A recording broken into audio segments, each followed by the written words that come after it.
Hello again, everyone, and welcome back to Reddit Aliens. I'm John, and as always, thank you so much for being here. We've got a good topic for you today, so let's do it. Serious. What's the scariest thing that's ever happened to you in your life? Not safe for work. Please remember to like, share, and subscribe. Okay, so this just happened last week. My wife was in India for her work. The internet at her guest house was pretty spotty. Some WhatsApp calls could last 10 to 20 minutes. Others would cut out every other second. She was getting ready to take a car ride through some pretty mountainous roads that are notoriously dangerous. To make things dicier, it had been raining a ton. She calls to say goodnight and that she's about to leave for this long trip, which I'm obviously nervous about. Then I get a call from her 30 minutes later, but the call drops instantly. Then she calls me back immediately and sounds like she's hyperventilating. All I hear her say is, "Oh God, OF." Then the call drops again. Now I'm completely panicking. I'm trying to call her back nonstop for 15 minutes, but no luck. She calls me again and is crying, then says, "Oh my God, he's effing dead." Then the call drops. 5 to 10 minutes later, my call goes through and she picks up and explains that while she was in the shower, she heard a commotion and looked out her bedroom window to see the back of a guy's head near the bottom of the window. She's thinking, why is there a random dude standing outside there? So she moves closer to take a look, and it was actually the dead body of a man who hung himself with some coax cable. For whatever reason, the police weren't able to cut through it to let him down, and he stayed hanging in front of her window for over an hour. Truly traumatizing shit for her, no doubt, but Jesus, that was the longest half hour of recent memory. Second place story was getting attacked by a gang of 10 to 13-year-old kids completely tweaked out on some cocaine derivative called pasta base. My wife and I were in the capital of Uruguay, Montevideo, just doing tourist shit when we take a turn down a street that is eerily vacant. We start to turn around when we realize these kids are coming straight for us. So we turn again only to face more kids. They're laughing at us and their eyes completely dilated and scary looking, very soulless. We turn around again, but before I can even see where they are, two kids jumped on our backs like effing spider monkeys. One grabbed my wife's bag, pulled on it as hard as she could. She was able to hold on until he lost his grip and fell. When the kid landed on my back, I twisted and he rolled off. I was holding a 1.5-liter bottle of water, and I just busted that bitch straight over this kid's head. It was a pretty heavy bottle, as it was full, and he barely flinched. Then we started to run for our lives. Just as we were 10 to 15 away, I noticed the old man on a park bench say to us in Spanish, "You better run faster, they have older brothers," which was pretty chilling. We ran until we came across the first open business, a cafe. I'm not sure why, but they didn't really try to chase us. I've gotten jumped before, but this was so much more jarring, as it was 7 to 8 kids that were just babies but high out of their minds. I was on a flight, and midway through the journey, the plane started smelling like a fuse burning. Everyone was panicking. I was scared as shit. It ended up being one dumbass who left his power bank plugged in, and it started smoking up the place.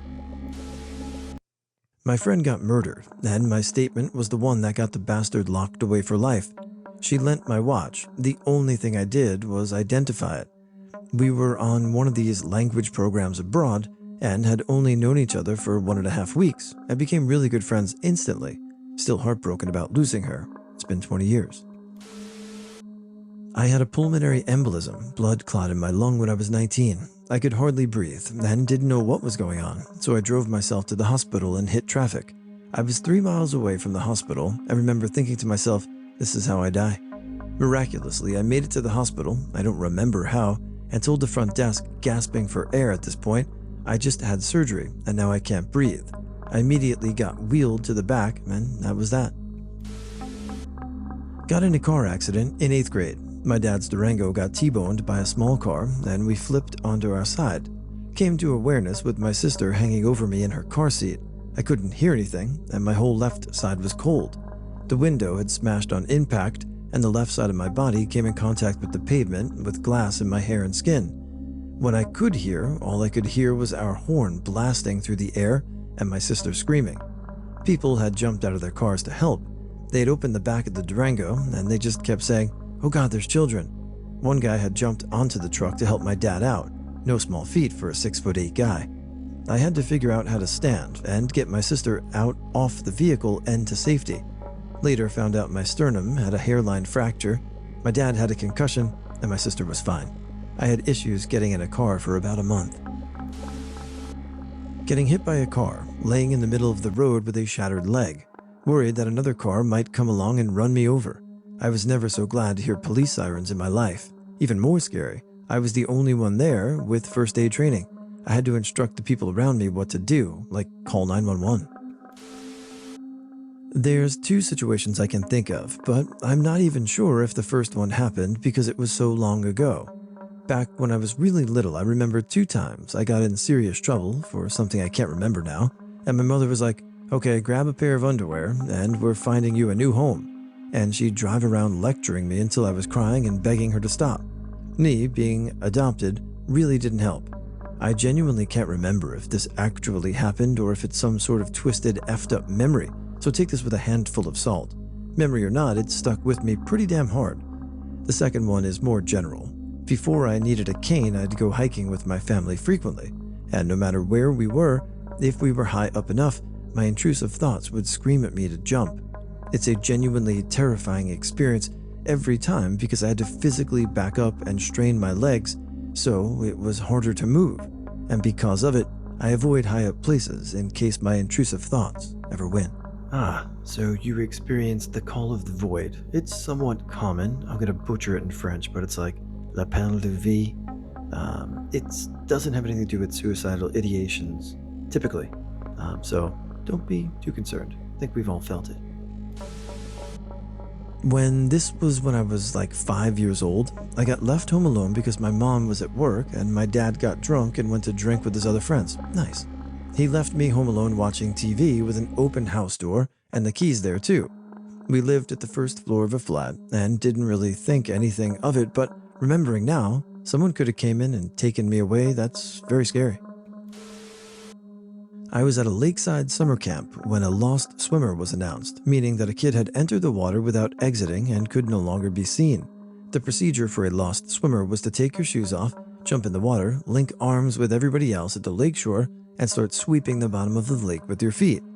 I've never felt my heart drop like it did when the announcement was made, followed by the fear of possibly finding a child's body at the bottom of a lake. Thankfully, it was a false alarm, and the kid was found safe. I've been held up at gunpoint, died in the back of an ambulance, ridden crazy horses over very high jumps, snorkeled with sharks, and the scariest moment was after our canoe went over a dam onto some granite rocks. I hurt my ankle but was fine. My significant other had a significant head wound. Realizing that he was confused, incoherent, bleeding freely and going into shock, while all of our survival supplies floated downstream was horrible. No one could see us, so I had to leave him alone with a head wound and find help. He did not stay put, and it was a very, very terrifying experience. I went parasailing this summer in Spain. I've never been scared of any thrill-seeking kind of thing, so I was excited for it. I watched 2 people go before me, and I was looking forward to my turn.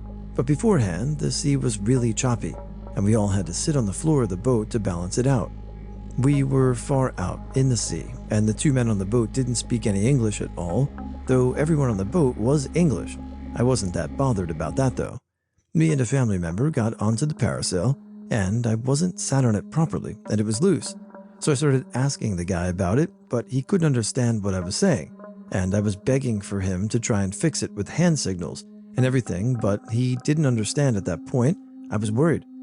They shouted bye, and I was lifted into the air whilst hanging as I wasn't sat on the rope. I was still strapped in obviously, so I wouldn't fall, but I was dangling. I started feeling really sick, and I ended up throwing up whilst in the air, and I couldn't move at all. I ended up fainting and woke back up on the boat where I was violently being sick. Also, I'd like to say, I'm not seasick, so I didn't know why this happened.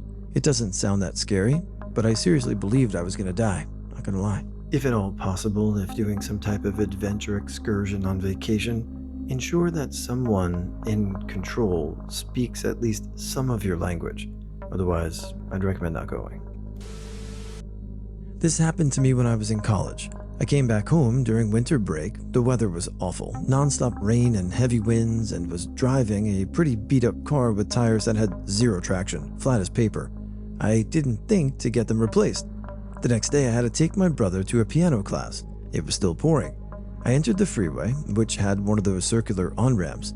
2/3 of the way, the car started to hydroplane. I took my foot off the brake and we literally shoot out into the freeway, spinning about 4 times out in the open lanes with oncoming traffic and finally stopping in the far right lane. My car didn't hit anything, and not one single car hit us, if you could believe it. My poor brother was calm as a pickle, and I nearly peed in my pants. That was 15 years ago. I think about it from time to time. Truly a miracle we didn't get plowed down or smashed up. I've always heard and see people. No, I'm not schizophrenic or anything like that. Since it always happened, it wasn't a big deal for me. Until I was 13 and suddenly saw an 18th century style old woman entering the mirror at me in my closet. I couldn't move or scream, and felt for the first time one of the people I saw or heard wanted to hurt me. She disappeared inside the mirror, and I strangely acted like nothing happened. After I recovered my autonomy and senses, didn't tell this story to anyone, but my aunt stayed in my room some years later and said she saw an old woman watching her during dawn. Okay, I guess.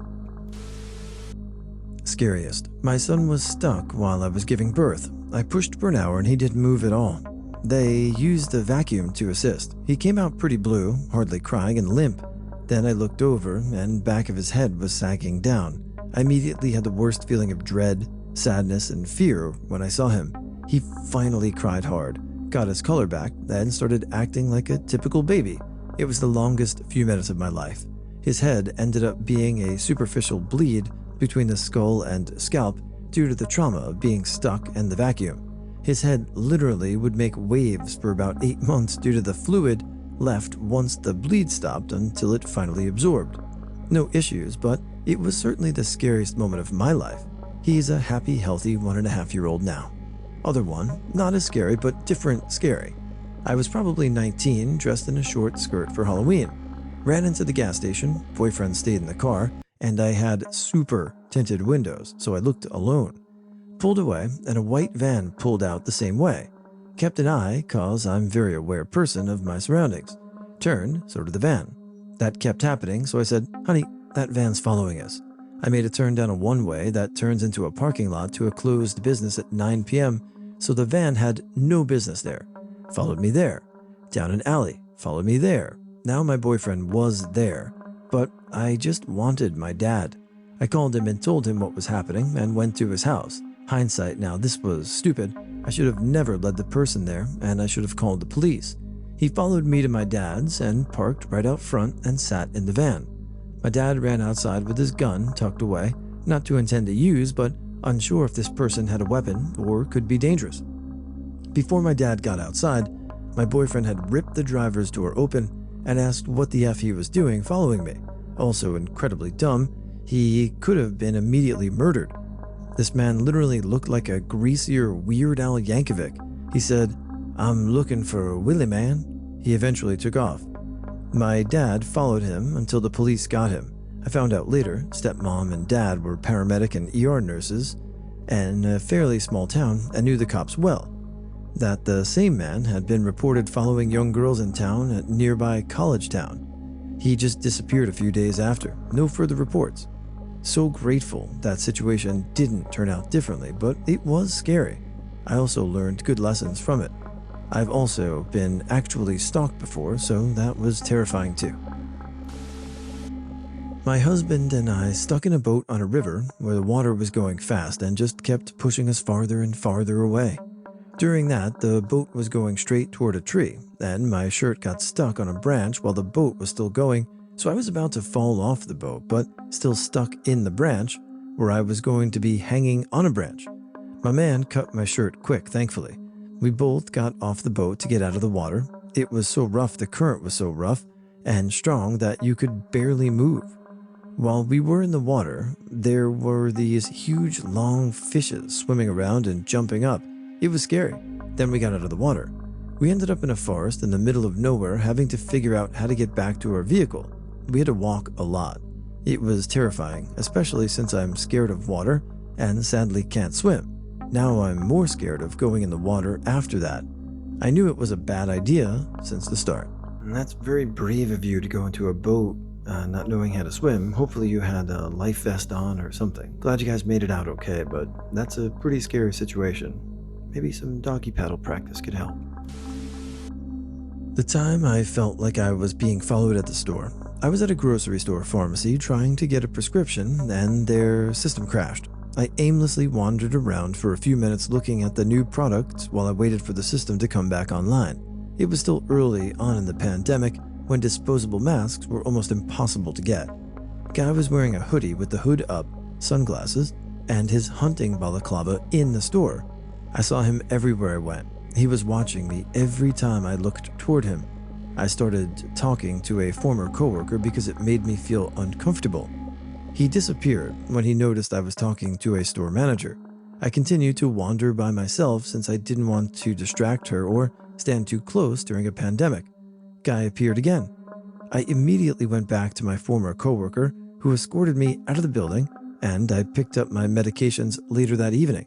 Too many stories about human trafficking attempts.